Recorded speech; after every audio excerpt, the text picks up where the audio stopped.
무리하게 건축을 추진하다 부도가 난 교회와 같은 유지재단에 가입돼 있는 서울의 중견교회 10곳이 강제 경매 위기를 맞고 있습니다. 해당 교회들은 당장 처분되는 것은 아니지만 재산권이 묶이면서 불안감을 감추지 못하고 있습니다. 천수연 기자가 취재했습니다. 지난 2018년 9월 서울의 한 교회는 교회 등기부 등본을 열람하다가 깜짝 놀랐습니다. 교회 건물에 강제 경매 신청이 들어왔기 때문입니다. 강제 경매는 확정 판결에 따라 채무자가 빚을 갚지 않을 때 채권자가 채무자의 부동산을 강제로 압류해 매각할 수 있는 강제 집행 절차입니다. 강제 경매가 들어온 곳은 이 교회만이 아니었습니다. 예장통합총회 서울노회에 속한 10개 교회가 건물과 토지 등 교회 소유 부동산에 대해서 강제 경매 신청을 당한 것으로 확인됐습니다. 이 교회들은 모두 서울노회 유지재단에 부동산을 명의 신탁하고 있었습니다.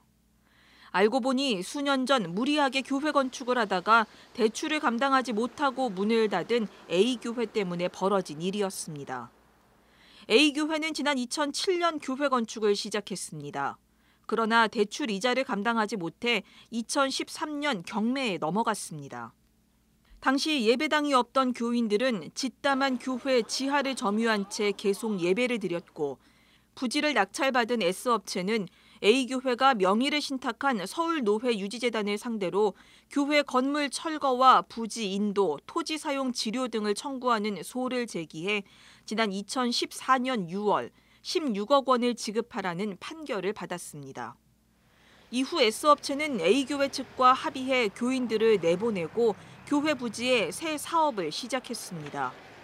그런데 수년이 지난 2018년에서야 지료 지급 판결을 이행하라며 강제 경매를 신청한 겁니다. 판결 이후 매달 이자가 붙어 16억 원은 60억 원 넘게 불어났습니다.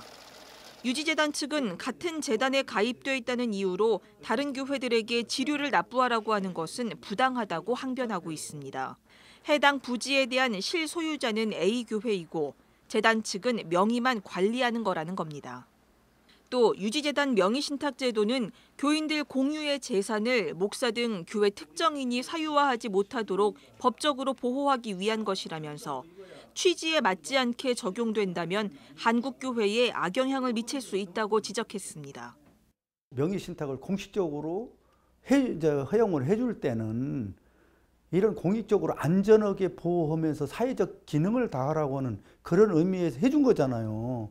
그렇게 해서 들어왔는데 이것이 어디가 사고가 나가지고 연대 책임을 져야 된다라고 하면은 그 의미가 아무 의미가 없는 거예요. 오히려 더 부담만 되는 거고 재단의 존재가 필요가 하나도 없는 거예요. 서울노회 유지재단은 법원에 S업체의 강제 집행이 부당하다며 청구 이의 소송을 제기해 현재 대법원 판결을 기다리고 있습니다. 예장통합총회도 대책위원회를 구성해 총회 차원의 대책 마련에 부심하고 있습니다. CBS 뉴스 천수연입니다.